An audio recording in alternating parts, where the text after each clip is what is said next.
El héroe caído en el anime, ese personaje que al principio te parece admirable, con el que conectas y que poco a poco se va torciendo hasta convertirse en alguien irreconocible. Llevo años viendo cómo este recurso aparece en animes de todo tipo y siempre acaba generando debate. En este punto la pregunta es clara: ¿qué tiene la caída de un héroe que nos impacta tanto? En este vídeo quiero charlar con vosotros sobre el origen de este tropo, cómo lo han usado algunos de los animes más potentes y por qué nos engancha tanto cuando lo vemos. Y por cierto, hace un tiempo subí un vídeo sobre la polémica de los villanos perdonados en el anime, que es justo el tema opuesto a este. Si os interesa ver la otra cara de la moneda, os recomiendo echarle un ojo, porque seguro que completa muy bien lo que vamos a hablar hoy.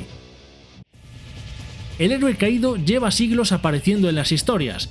Ya en la literatura clásica tenemos ejemplos clarísimos: Fausto, que vende su alma al diablo por conocimiento, o Satán en El Paraíso Perdido, que era un ángel perfecto hasta que el orgullo le hace rebelarse y acabar en el lado opuesto. Desde entonces, la caída de alguien que parecía intocable se convirtió en un patrón narrativo universal. Cuando lo vemos en el anime, ocurre con personajes mucho más cercanos para nosotros: chavales que entrenan, que tienen sueños o que luchan por proteger a los suyos.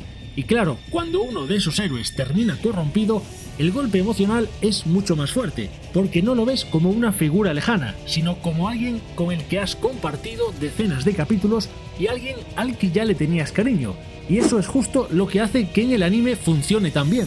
Cuando este tropo aterriza en el anime, al principio no era lo más común. Pensemos en los shonen clásicos de los 80 y 90, Goku en Dragon Ball, Seiya en Los Caballeros del Zodíaco, incluso Luffy en One Piece más adelante. Eran héroes que podían sufrir o perder, pero nunca se planteaban que fueran a caer en la oscuridad. Eran, como se dice, incorruptibles. Y esa era justo la gracia de estos personajes. Pero poco a poco el anime empezó a abrir cada vez más la puerta a historias más ambiguas. Series como Gundam ya mostraban desde casi sus inicios a pilotos jóvenes que sufrían crisis, que veían su idealismo chocar con la crudeza de la guerra, y no eran héroes caídos del todo, pero sí se intuía esa semilla de la desilusión, el desgaste o la duda de hacer lo que estaban haciendo. Con el cambio de milenio, de los 2000 en adelante, el tropo se volvió mucho más directo. En vez de héroes inquebrantables, empezamos a ver protagonistas que podían equivocarse, corromperse o directamente convertirse en los antagonistas. Y ahí es cuando aparecen los grandes casos que todos recordamos. Personajes como Light Yagami, que pasa de ser un estudiante ejemplar a un absoluto criminal, o Eren Yeager, que empieza con un ideal noble y acaba convertido en la mayor amenaza de la humanidad. Lo que quiero que veas con estos ejemplos es que el anime fue pasando de héroes que representaban la esperanza absoluta a héroes que mostraban también el lado humano, es decir, el miedo, la ambición o la obsesión. Y en esa evolución, el tropo del héroe caído pasó de ser una rareza a convertirse en uno de los giros narrativos más potentes del medio. Eren Yeager, por ejemplo, que acabamos de mencionar, arranca como ese chaval rabioso que solo quiere libertad para su gente. En principio lo entiendes, lo apoyas, porque todo lo que ha vivido es una tragedia, pero poco a poco va cruzando líneas que al principio parecían impensables para alguien de buen corazón.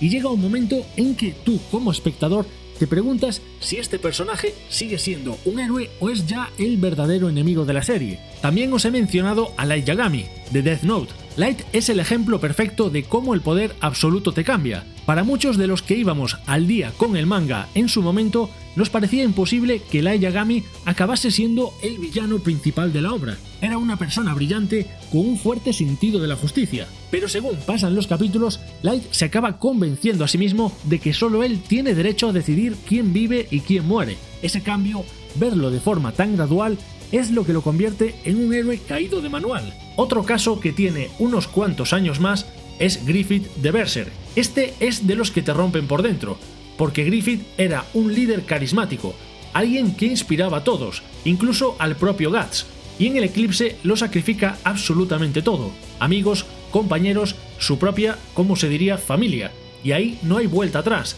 Es el salto más radical de héroe a monstruo que puedes ver, y lo más duro es que lo hace por pura ambición para no poder renunciar a su sueño. Otro caso similar lo tenemos en Sasuke Uchiha. Al principio era el compañero frío pero fiable, el rival de Naruto, y había un vínculo con él, pero su obsesión con vengar a su clan le lleva a romper con todo.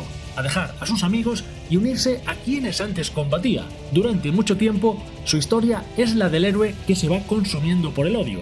Y eso nos mantuvo enganchados porque siempre estaba la pregunta de si volverá algún día o ya está perdido para siempre. Un ejemplo muy distinto es el de Puella Magi Madoka Mágica. Aquí no hablamos de un solo personaje, sino del propio destino de las chicas mágicas. Empiezan siendo heroínas luminosas, luchando contra las brujas y luego descubren que ellas mismas acabarán transformándose en esas criaturas. Es un giro trágico porque no es una caída por elección, sino por un sistema cruel que las condena para siempre. Y no me olvido, por supuesto, de Kaneki en Tokyo Ghoul. Este chaval, al principio tímido y normal, tras un accidente se convierte en Ghoul y empieza a perder su humanidad poco a poco. Lo que al principio es resistencia y rechazo, se va transformando en aceptación de su lado más oscuro y llega a un punto en que el Kaneki humano prácticamente desaparece. Todos estos personajes muestran caras distintas del mismo tropo. Algunos caen por ambición, otros por traumas y otros por un destino inevitable, pero en todos los casos duele ver cómo empezamos viéndolos como héroes y terminamos viéndolos cómo se rompen delante de nosotros. Es como si te traicionara alguien cercano, y esa sensación como espectador duele a la vez que lo engancha más. Muchas veces, aunque no estés de acuerdo con lo que hacen, entiendes por qué lo hacen. El dolor de Sasuke, la obsesión de Light, la ambición de Griffith, incluso el deseo de libertad de Eren. No es que termines justificando sus actos, pero siempre acabas comprendiendo de dónde viene esa caída. También está el tema de la tragedia. Un villano puro, que es malo porque sí, no sorprende a nadie. Ya sabes lo que vas a esperar, pero ver cómo alguien que admirabas se convierte en lo contrario es una pérdida real. Es sentir que algo bueno se ha roto para siempre.